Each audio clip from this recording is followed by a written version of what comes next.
right, welcome back to another episode of The Rules to Engagement. Y'all, I am Shivy Brooks, high school teacher and school board member coming out of Atlanta. I have my sister, Alexia Pendleton, also known as the dancer teacher. CJ Reynolds, also known as someone who should never dance in public. Hello, everyone. I'm Principal Mo, your neighborhood-friendly principal. And also we have with us today DJ Space.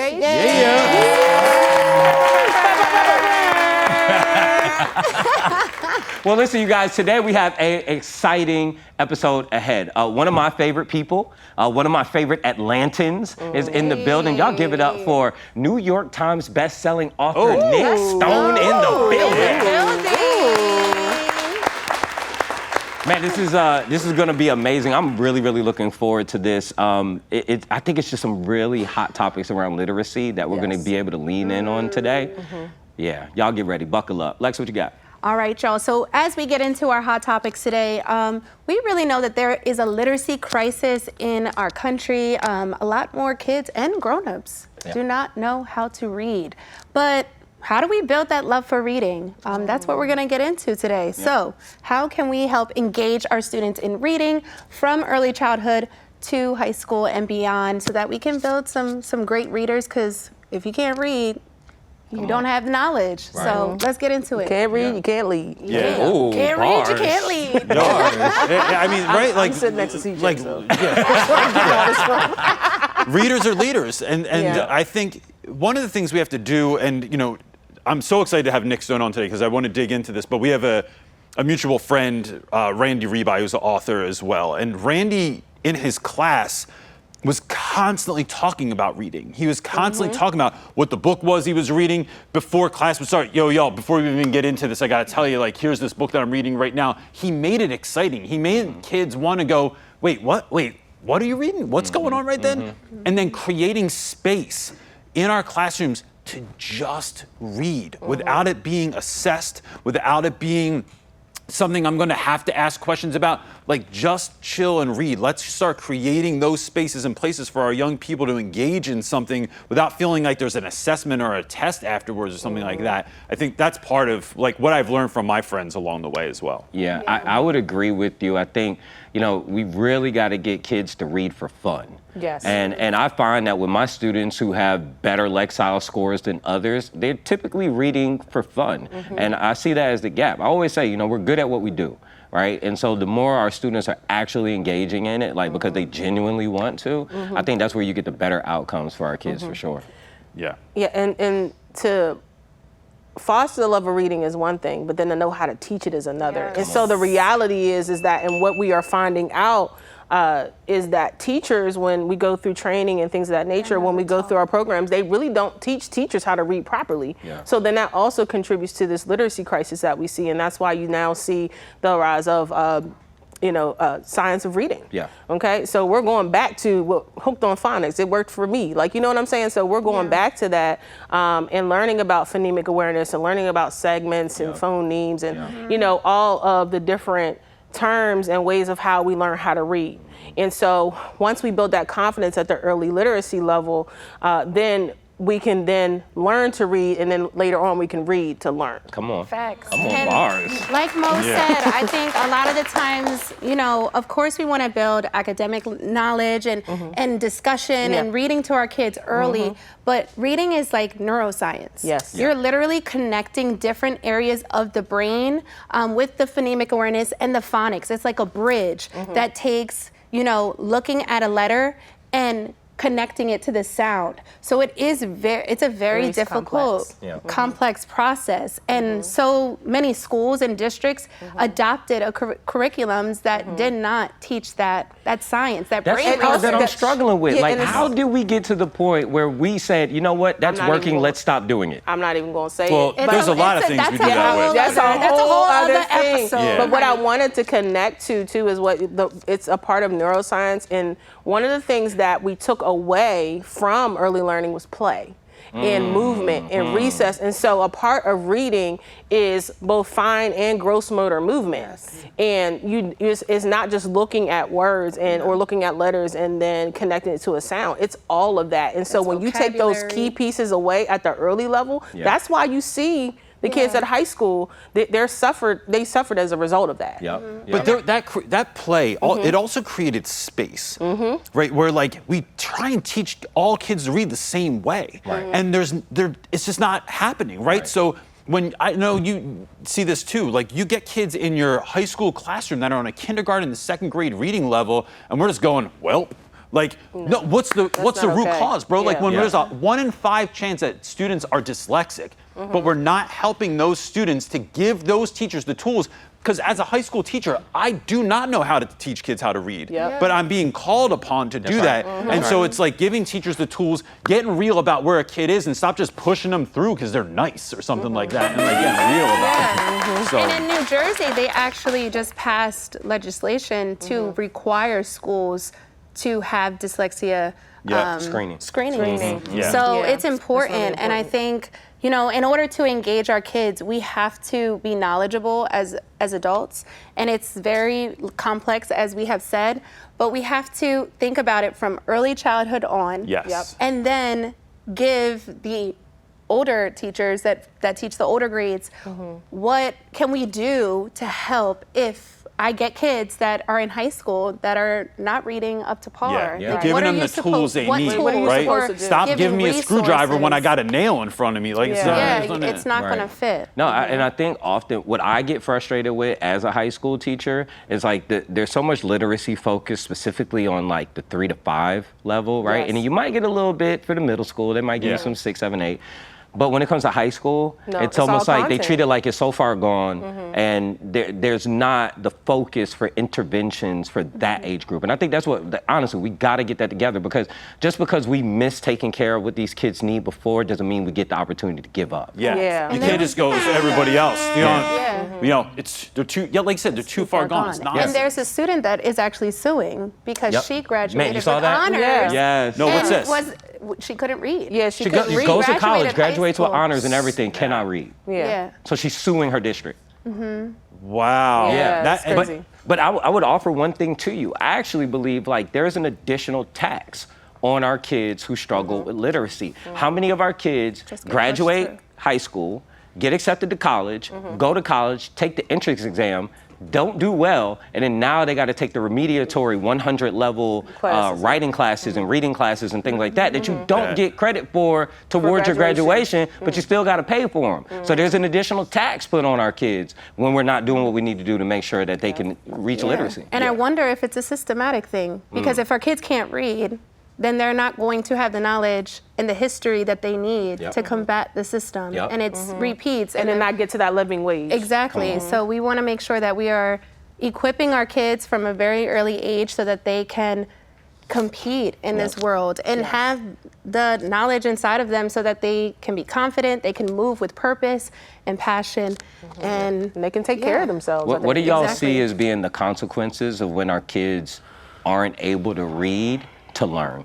You know, reading is such a superpower. I think you can literally screw up so much of your life, but if you can lead, you can learn. And when you can self-educate, there's just that you can become the fullness of what God has created for you. And so, it's those two things are so intertwined. But I think a lot of teachers aren't reading too, right? Like when you're not, like similar, like I said about Don't my look at friend me, Randy, Lex. right? Like Don't look at me, Lex. it's Are you reading? Listen, audiobooks count, bro. Like, help me, man. Like, that's a whole topic right there. The Like, last book you read with pages. yo, where's the bus? Where's that bus? but when we can normalize things like, all right, so even, and I know you guys will go on a different route, but like when we can take, you know, technology like a Speechify thing, right? Not an ad, but it helps level the playing field for our students. We need to stop acting like reading is a thing when it is, how are we giving kids the tools to be able to really take this stuff in a meaningful way and not just read it so they can regurgitate on some nonsense test or something like that, right? Yes. Yeah. Somebody felt that. Yeah, somebody felt that. Well, y'all, if you want to learn more, we are going to have something great in store for you. Books that mirror, books that open minds, and still some kids haven't fallen in love yet, but that's where community and creativity step in. Speaking of community, let's talk about Knowledge Con. Knowledge Con is coming up in October of 2025, and we want you in the building. So, take a look at this. Knowledge Knowlej. This October, the movement comes to life. For the first time ever, experience the rules to engagement, host live and in person. Re-engage, restore, reward. 3 days of power, purpose, and people-first education. This is the moment. Don't miss it. Join us at KnowledgeCon LA.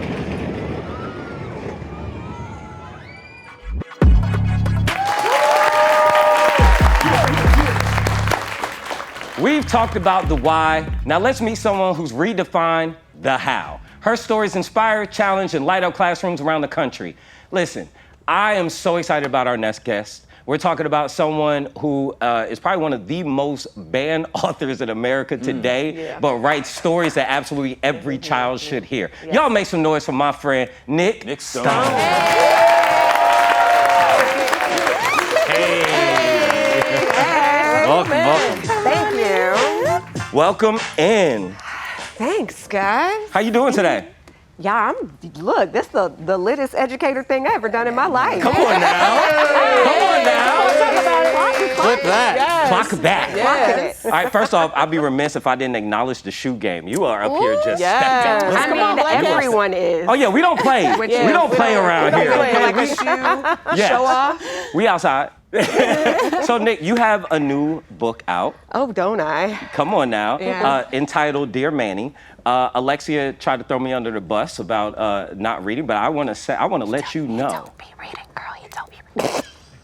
I ain't in this. I got into the book last week, and I absolutely enjoyed it, man, a whole lot. Enough that it made me want to go back through like the trilogy and see like the evolution of like the characters that you had in there. This time you did something very different with your lead character.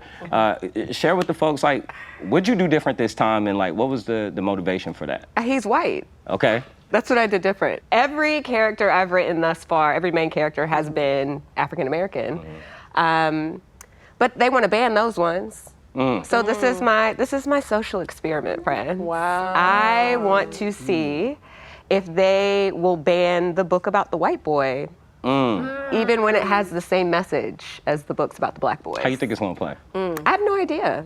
I don't Yeah. know. What I do know, I read Ron DeSantis' memoir to write Dear Manny. And I don't think he and I live on the same planet, just based on the memoir. Right. But I don't know. We're just about to see what's gonna happen. Yeah. You know, I'm here for the smoke. Wow, way to take a bring it. risk. Like that, like just thinking about like this book banning thing. Like, how did you feel the first time that you found out your books were going to be banned? So 2019 was the first time Dear Martin got banned in October. My third book had just released, and I got an email from an enraged educator in Columbia County, Georgia, because you know it be your own people. I'm from Atlanta, Georgia. Right. Look, Georgia. Atlanta and Georgia are different. It is the exemplary state of Atlanta. Yeah. Which lives somewhere in the United States of Georgia. Yeah. But Columbia County, Georgia, the superintendent pulls, I think, 3 different books, and Dear Martin was one of them. And every time they asked this woman why she had pulled the book out of the county, she gave a different answer, right? And so on the one hand, I was like, well, this is uncomfortable because you want to know why, right? Like, what is it about this thing that I've written that you find so reprehensible? The first time she said something about sexual content, there is no sexual content anywhere in any of those books. And then it has something to do with the language, and I was like, clearly you don't walk through the hallways of your own schools. Come on. And then there was something about like, I got a lot of divisive content messages, and that's one of those nebulous terms that people throw around when they don't know what to say. Yeah. Um, And they created a whole law about it they in Georgia did, too. like, bro, Yeah. what? Yeah. And then I was finally like, oh, but I'm on a list with Toni Morrison, it's fine. And then the next month it went to Goals, number right? one on the Yeah, bestseller goals. list. Right. And like it became a number 1 bestseller because it got banned. So Thanks. Thanks. appreciate you. I guess that leads me to my question on like, what do you think the actualities of the consequences of book bans are? That honestly is difficult to say in our current climate because it's happening so frequently, to the point where there are books that are banned before they even come out. So now book banning, there's, for a while we were calling it shadow banning, where books were being pulled from the shelves without anybody knowing about it. So that's been an issue. And now, like, this is me saying this from my own perspective, but even like, where are the marketing dollars going right now? What are we, with regard to like the publishing industry, what are you guys acquiring? Like, are you still acquiring books that are like the ones that I write? Or are we focused on something else? Is it just because of numbers? Like, it's a really tricky space right now, to be honest. Yeah. I think often when we have these conversations about book bans, we talk about it in this overarching general kind of thing. But as someone who is the author, right, and effectively the artist, right, and as an artist, you be sensitive about your, right? How do you personally experience when your own book is banned? Like, what was the mental process that you went through? I am a queer Black woman. If something I do gets banned, I'm doing something right. I am pushing back to the point where it's bothering the powers that be, which is, that's kind of, for me, that's kind of the point of what I do. I think that I was listening to y'all whole conversation over there. And when I think about literacy, like, yes, it's about reading and writing, but it's actually significantly broader than that. Like, literacy is, you read, you write, yes, but it's all about language. And it's all about the ability to position yourself in the world in relationship to other people. That's what communication is all about. And literacy is all about communication. So knowing that there are people who would prefer that certain bodies of knowledge not be available to large groups of people, that says a lot to me about what those people want to be communicated, like the things that they want people to know versus not know. So when I think about what my role is and like how it feels to be banned, I am, at this point, I'm unbothered by it. And I say that because it's just reality, right? So like, I could spend my time not liking it, or I could just go write another book and figure out a way to subvert the whole thing, which is what I'm trying to do with Dear Manny. We'll see if it works. I don't know, you keep saying the quiet part out loud. I think they're gonna be like, hold on, wait, we understand the play. Was that an intentional? They're not paying me any attention. That's the thing. That's the thing. The truest thing here is that most of the people that ban books don't actually read them. They're not engaging with our content. Bars. There was a school board meeting in Waynesville, North Carolina. So I got banned in Waynesville, North Carolina. A bookstore owner down there asked me to come down and do an event with the community. When I tell y'all, that event was packed out with white grandparents who were livid about the idea of a book being banned. A few weeks later, there was a school board meeting. The head of the school board is being questioned about why the book is pulled. Why is this book challenged? He was literally asked directly, did you read it? And this man said out his mouth, oh, I don't really read books. You are the school board president. Like, how do you not read books? But that's the case. The case is generally, nobody's reading them. They hear that somebody else has objected to it, and so then they pull it out of this kind of scary space. It's similar to the word CRT. Don't nobody know what CRT is? And DEI. Or DEI. DEI is the new CRT. Or a divisive topic. Or a bunch of things. Absolutely. I mean, honestly, a lot of these things are happening because people are stupid and want to stay that way. I ain't even got nothing to add. Agree. So, Nic, we are all about student engagement, and we always want to tie it back to that. But I want to know, how do you think banned books not only affect, young readers, but our young Black readers? And how can we engage them in reading when all of this is happening? What would you say as an author? I mean, so the things that I have done that have worked, right? So I can only go with like what has worked. My favorite thing to do is to be invited to like a Title I school where the kids they're typically not active in reading. They're not engaged with books. They just don't actually care because it's boring to them. I will have 50 kids come in the library and I will literally read chapter 1 of Dear Martin. As soon as I'm done, everybody wants to read it. It's all about showing them that there are things out there that they can actually relate to.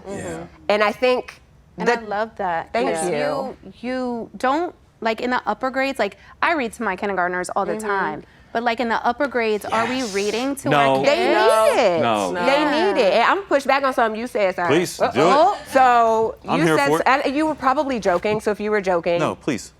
You were saying something about like listening to books, like audiobooking. Yes. Is ear reading. I hear Go you ahead, on I'll let you okay, finish, no. So please. I hear you with regard to like literacy, being able to encode and decode words. Yes. Absolutely. Yes, ma'am. And audiobooks are vital to literacy. And I say that because you're helping a kid learn how to it's called subvocalization. So when they're hearing a story, they're having to comprehend, but their ears are intaking commas, punctuation, quotation marks. There's all of these things that are happening when you're listening to a story. So I definitely agree with you that it's not the same as reading from a page, but hearing story is just as vital as being able to read it. Yes. My take is that what we're doing is we try to discount that audiobook experience for young people oftentimes and say that like if you listened to the story, if you listened to the audiobook, you didn't really read it. Oh no, Nobody would ever do such a thing, Alexia. I'm just saying we on the same Possibly page. based on a conversation earlier, but I'm feeling vindicated over here. I just want to thank you, Nick. Keep going. I had a woman I was working with who was a dyslexia specialist as well, and she was saying that we need to create opportunities for dyslexic students to really read. And so I asked, I said, but you're going to get a lot of pushback that folks are going to say that's not really reading. And she said, is Braille really reading? A word. So no, we're on the same page. I definitely agree with you. So I misunderstood what you were saying. Story of my life, Nick. So can I ask a quick question? When coming up with the new book, sorry. Look, it's a word. We love it here. When you were coming up with this new book idea, was that your initial idea, was to make that main character white, or did you start writing a different story and then shift that somewhere? How did that start for you? Oh no, it started with, you know what, they work on my nerves. Let me write this from this white boy's perspective. Yeah. Because for me, it was really about, y'all say this has nothing to do with race, so here you go. Same topics, same angle on the topics. I mean, here instead of just straight up like we're talking about race, they're talking about the Constitution in the classroom discussions. They're talking about banned books in the classroom discussions. They're talking about DEI. They're talking about those sorts of things, which was not on purpose, by the way. Like, Oh, it was so I didn't timely. know. It's The crazy. storyline is very timely. I have no idea how that happens. Yeah. But I was like, let me hit this same stuff. It is almost beat for beat, almost identical to Dear Martin. Yeah. And so, what y'all gonna say? What we gonna do with this one? Have you gotten anything back so far? Praise. Oh, that's right. But like I said, the people who banned Dear Martin probably not gonna read this. Unless, however, I'm Unless also somebody like, says hey, something. there's somebody on the cover who looks like you. Maybe you will read it. So one of the things that I found interesting, like in your storyline, you got these kids who are running for like class president in college, right? Yeah. And you had these 3 different candidates. You had one echoes this very alt-right, conservative kind of, you know what I'm saying, good old boys perspective. That was the one based on DeSantis' memoir. Okay, understood. And then you had, you know, the reformed alt-right, progressive, white perspective. And then you had a black woman who's 10 toes down progressive.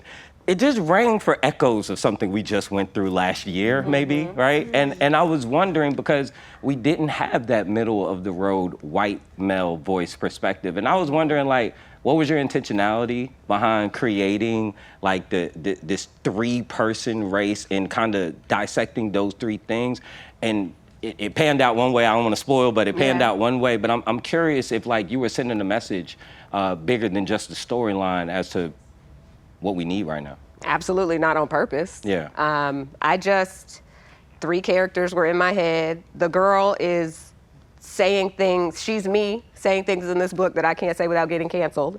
And the 2 guys are, you know, 2 guys. And honestly, I would argue that like we did have that middle of the road, don't really know what they want to do person. He just dropped out of the race and was replaced. Now I'm sitting here thinking about, wow. So the middle of the road person was there and Yeah. just and was, you know, There. there very much. Yeah, very much so. And so yeah, but no, it was definitely not on purpose. That Yeah. it mirrored what we just No, I mean, experienced it so was directly. right on time. And then even like the conversations about like nepotism, right? And Y'all let me get my cup. Yeah. I read the book, Alexia. Okay. I ain't saying I said when was the last time you read a book before her book? I read policies. But hey, because we not reading those. Yeah, for real. Bet you there's less readers on that. And y'all gonna feel it. Nic, what was that first book for you? This is my English teacher and me. That you saw a bit of yourself in, or a bit of your story, or that like reading took on a new life for you because of that. I was 27 years old. I love the specificity. Yes. Right. And I know that I was 27 because it was such a drastically different reading experience for me, and it was the Divergent trilogy by Veronica Roth. Wow. There's a character in that trilogy named Christina who, at long last, I was like, oh, there is a character in a book that I can actually identify with. And y'all, this is after reading Morrison, Walker, like reading every queen of Black literature. Sister Souljah, I've read all of them and had not found a version that I knew what they all meant. So much, though, is historical. And I think that frequently when it comes to the books that we laud that are written by Black and brown people, they have some kind of historical edge. So there's an issue with like contemporary fiction, contemporary literature, and we don't want to give it the same sort of credence and the same weight that we give people who write stories about stuff where we were just super oppressed, right? So I read Diverge. I read the Divergent trilogy. Homegirl lived all the way through the end of the books. I know. Yeah, that's Hunger unheard of. Games, book Yep, one, yep. all the Black people are dead. Done.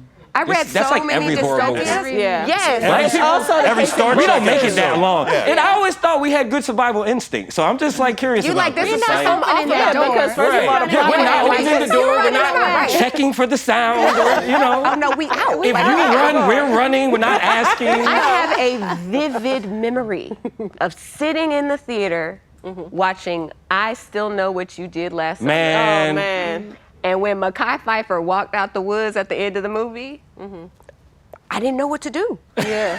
Because I was like, wait, he's alive? Right. Survived? He survived? And that's how I felt reading Divergent. So I read all 3 books. She survived all the way through the end. And I was like, oh, bet, maybe let me try this. Yeah. Let me try to write something. So Had that you was not your written awakening before then? moment? I'm sorry. No. That was 3 questions. I know. No, go ahead. You got it. Yeah. Pew, pew, pew. Had you not written before that? Was that like the catalyst for you? That was the catalyst for me. That was sitting going to down be my write a question, story. TJ. So we're on the same page. Yeah. Yeah, No, it we was a on there. combination of that, and then like I visited the city of Bethlehem in the West Bank, right? What was that like, man? That's on my bucket list. Look, y'all been talking about that for a whole other show. Yeah. Look, Listen. so you go. There's a whole security process to get in there. You go in there. I was just trying to go see the Church of the Nativity, right? Because I was like, ooh, where was Jesus born? I wanted to see where Jesus was born. Sweet It was baby Jesus was. wildly disappointing. Like you go down in the basement, there's like a cave space covered in plexiglass, and I was like, yeah, all right. But what I did get from that trip to Bethlehem, I had an encounter. I was staying with this Palestinian Christian family, and I had an encounter with they had 1 daughter and 4 sons, and we were sitting talking about ambition. I think I was 22 at the time. We're sitting talking about ambition and like the things that we wanted to do in life. And her main ambition, her primary ambition, was to go to university in the UK. And I'm like, okay, so do that. And she made it very clear, like, I can't do that. I don't have a passport.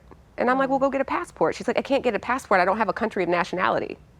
And it was that moment. I had never heard anything like that before.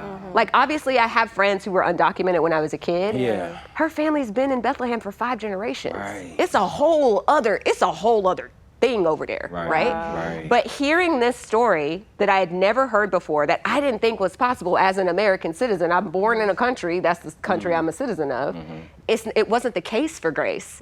And that's what made me want to start exploring these stories I hadn't heard before. And then I read Divergent and I was like, hey, maybe I can be the center. Because at that point, I just wanted to write her story.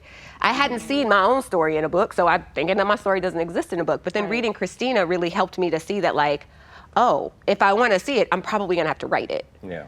And so I did. And it turns out I'm not bad at it. Come on. Beautiful. Come on. I think educators can take that same mindset because oftentimes, Yeah. you know, we should be inventing the way things are in the classrooms. Yeah. We should be reimagining things to engage our kids. We should not think that the traditional way or the curriculum way is the right way. So that's just inspiring for all the people out there that, you know, you can make a change and do big things and just blow up like you have. Yeah.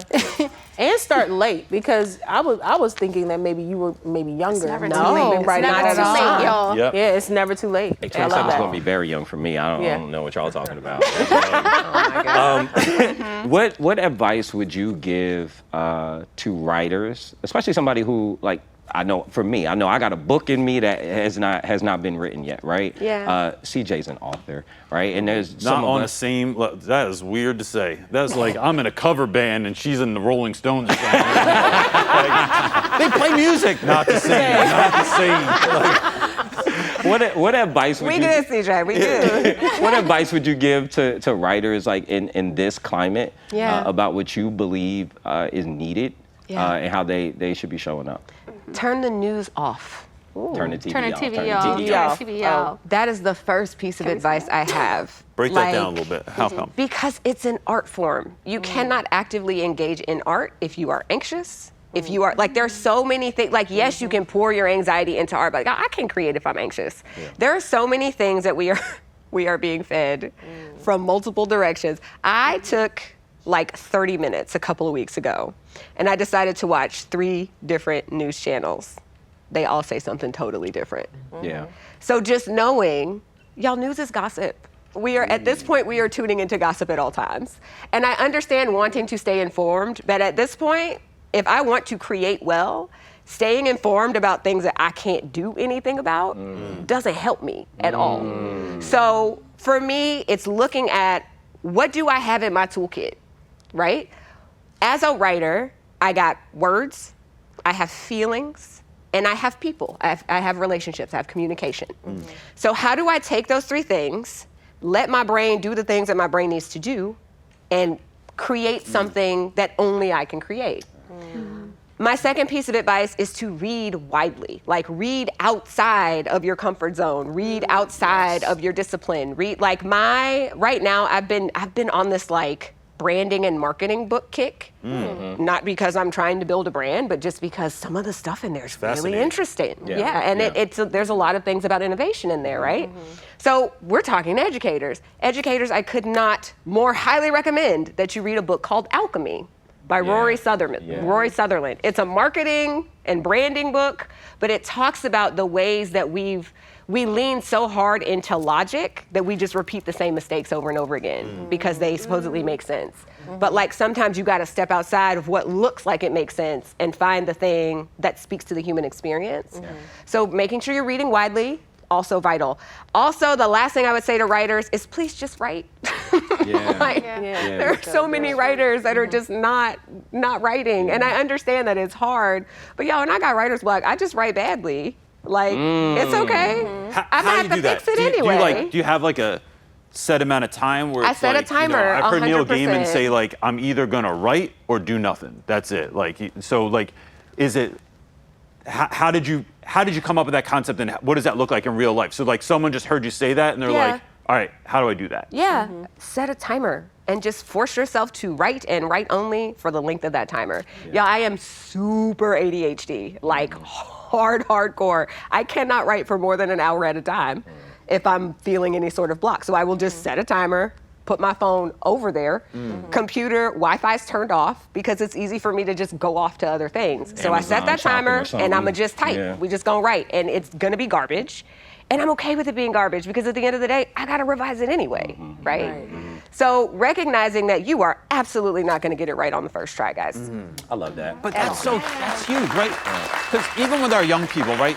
Even if we're trying to get kids to read, it's not just like sit down and read for an hour, right? Or like we're gonna sit, like this vision of like being a writer, I'd imagine is like folks thinking they got to do it for 8 hours because that's a shift, right? That's right. But instead, it's breaking into these doable amounts that like someone who is a New York Times bestselling author an hour at a time. Wow. Or Like, 30 minutes that's even. doable, Like do 30 right? minutes, do Yeah. 15 minutes. My last question to you, if any of your books were to be adopted to the big screen, which one first? That's a good question. I am really biased about this. So like everybody says, when is Dear Martin gonna be a Right, TV show? right, Yeah, right. yeah, I hear you. Yeah, okay. But I would love, so Fast Pitch is inspired by The Sandlot.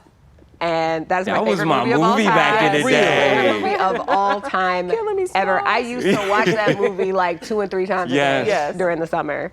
And I wanted to do, because that movie impacted me so much, I wanted to do a version of it that involved a softball team of little black girls. And I would love to see that on a screen. That's good. I like that. That's great. I like that. I love that. All right, so Nick, I have a question for you. Yes. If there were no limitations to money, no limitations to manpower, no limitations to policy, anything like that, if we could just wave a magic wand and change one thing about education forever, what would that thing be?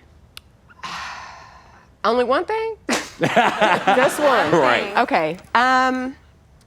If I could change one thing about education, it would be less standardized and more student-centered. Yeah. Because the way education functions right now doesn't necessarily feel student-centered. On like a large scale, obviously there are That's right. teachers, educators like you all who are doing the hard work. And there would be a lot less like testing and metrics, and it would feel more purposeful. Because right now I wonder sometimes like what exactly are we wanting our kids to accomplish? Yeah. No, this I think way? a lot of us are struggling with that now. It's become more about what we perceive as achievement, but not actually about learning. Yeah, 100%. Yeah. Yeah. So we're gonna play a little game. Oh, I like games. Come on now. Oh, that's the energy. Yes. All right, so we're gonna get into a segment called Quick Engagement. Y'all make some noise. I'm gonna give you some quick sentence starters, and you just finish the sentence with whatever it is that you feel. Oh, I live for this. This is what I do all day, She's every about to day. get spicy. She's about to get spicy. Settle on in here. You ready? Yeah. No teacher should make less than. $250,000. We have a winner. We have a winner. You won that question. No, it irritates me to no end that educators are so undervalued. Like the fact that has to be a passion job, Right. and I'm glad that it is, right? But at the same time, stop playing, for Right. real. Right. Facts. It could be passion and pain. That's what it is for athletes. It's passion and pay. So Come like, on. let's make it make sense. Let's make it work. Yeah. Y'all hear that? Yeah. Okay. School districts, thank you. 250. Yeah. 250. Yep. Something today's students are missing out on. Civics. Break that down a little bit. It is my deepest and most fervent frustration right now that there are kids who have no idea what their rights are. Yes. They don't know what the country was, they don't know how the country was founded. They ain't never even been exposed to the Constitution other than like, what does the First Amendment say? There's no education around states, how states function, Thank how you. cities function, how Yes. municipalities function. There's Yes. so many things that we do not teach kids about the world they live in, and then we want them to pay taxes. Well, child, and that's some the part adults that I don't don't know either. understand. Because I don't even know why I'm paying it. What am I paying this for? Right. Like, I remember asking a kid about what civil rights meant, and they don't know. Yeah. They don't know that civic and civil means citizen. Like, even that basic thing Right. is something that students are absolutely missing out on. I'm with you on that. Like, our kids really don't get to learn municipal government, and I think that's the biggest reason why we don't get what we should from our cities. Listen, Real or talk. states. Yo. All right, this is supposed to be quick engagement. look, we Hold can- on. this is be quick. All This is right? getting Ain't nothing slow. quick about it. Sorry, guys. Things that should be an email. Oh. Yeah, you don't want them calling you. You rather see it there, or they calling you in for a Yeah. meeting or a Zoom or Yo. something. Everything? Don't call. Don't call Email. me. Look, you are, if you are liking what I'm doing, email me. You don't like what I'm doing, email me. I probably won't read it. If you are wanting to meet with me, email my assistant. Like, everything can be an email. I'm trying to get to the point in life where the only time I leave my house is to go to the airport. Yep. Ooh. Yeah. I like That's that. right. That's Like, a flex. And somebody That else. was a big flex. That's It like, ain't yo, a I flex 'cause it ain't Instacart. real yet. It's not real yet. Yeah. So once it's real, Oh, it's I'll be goals. like, Yeah. But Bucket no, we list You just item. manifested it Well, here and on the it- show. yeah. Okay. I leave when we headed to the airport to go do stuff. And then all the other time, I just be at the crib. But I got like kids, so it'll be a while. For sure, for sure. All right. If you could only write one for the rest of your career, which would it be? Comic books or novels? Novels, 100%. Yeah. Novels all day. How come? You are writing comic Because books, I right? don't know how to write comic books. That's easy. Am I tripping? I thought you were haven't writing a written any comic book, Nick. books. No, I've been asked to write comic books, but I have yet to nail the arc because it's so specific. And it's actually incredibly difficult to do, and it involves a level of speed that my brain just my brain don't really work like that yet, because I'm determined to figure it out. It's Yeah. a challenge. Yeah. But I mean, there's nothing like writing a novel, man. Yeah. How come? Yeah. What is it about that process that is like? I get to be God. What are you even saying? Like, oh, this person did something mean. You're dead. Oh, you're being a jerk to my main character. Oop, you got hit by a bus. Like, I get to do whatever I want in these books. And then y'all read them. And it's just like, this is the best scam I have ever in my entire life. People get so locked into this crap that comes out of my head. And I'm like, I don't know how this happened, but I am a happy camper, man. All right, last one. You walk into your publisher's office Oh, Lord. with your newest book. What is your theme song? Oh, right now it is probably TV off. Y'all about to pay attention to me. Turn the TV off. TV off. Read this on book. now. I got the story. I love that, Yes. Nick. Come on, y'all give it up for Nick. Okay, Nick, you give us chills, truth, and inspiration. But now, let's see how you clap back. CJ, hit it. All right, so anyone in the education space has had to deal with a fair amount of pushback and all of and since we're all in the online space, so I'm curious, folks can say things online, but it's hard for, like, we don't always have the platform to say something back. So I'm gonna read a couple of ideas to you that that we found online and just see like what your pushback is. Now you for those get to folks. clap back. Somebody get Ready? the tea. So, in speaking about your books, some readers felt that certain characters lacked depth, and were portrayed as stereotypes. For instance, someone saying that particular characters that stay one-dimensional and are pretty stereotypical, like the white brat racist or the gun-toting gangbanger. What do you say back to that? You know, frequently when we're reading fiction, we're seeing mirrors of ourselves. So perhaps there are some things you should examine. Ooh, I know that's right. So another one says, the novel's shifting formats, alternating between scripts, letters, news reports, and traditional narratives were disorienting to readers. One viewer commented that it was really jarring and the book took such random format switches that it took me out of the story. I'm so sorry you don't have the brain speed to keep up. Skirt, skirt. Clap back. And my last one is, this is about Dear Martin. While the book addresses significant issues like racism and police brutality, some felt that these topics weren't explored in the depth due to the novel's brevity. One reviewer said that Dear Martin is so short it felt like an introduction to some of the issues, but felt like it glossed over a level of depth that they wish was there.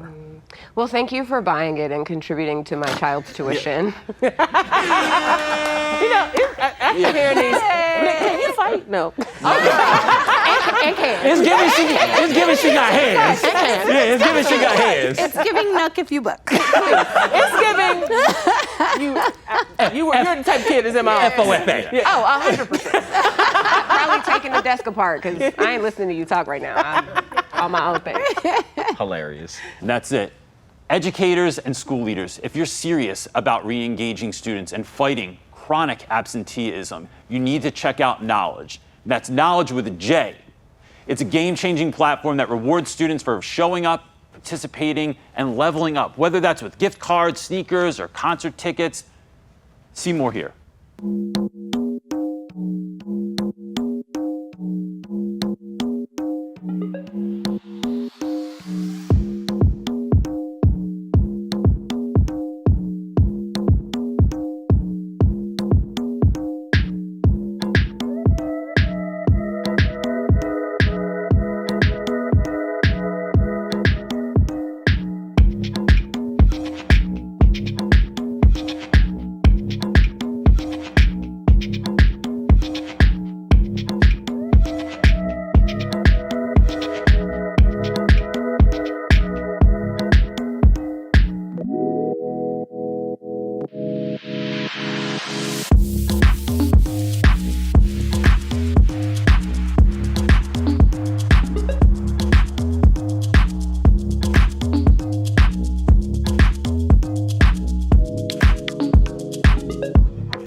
And now it's time to move your body and lift your spirit, because what's an educator show without a little bit of rhythm? Alexia, show us how it's done.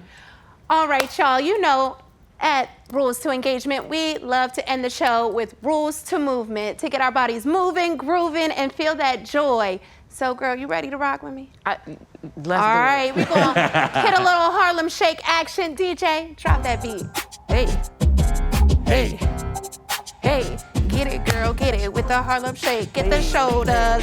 Ha, Come on, Nick. All right. Come on, Nick. Hey. Come on, Nick. Hey. Love it. Special thanks so much to our special guest, Nic Stone. Thank you for being here with us today. Listen, this isn't all. Go to knowledge.io if you want to see more of what we're up to. This has been the Rules to Engagement. Thanks so much for being here. Peace.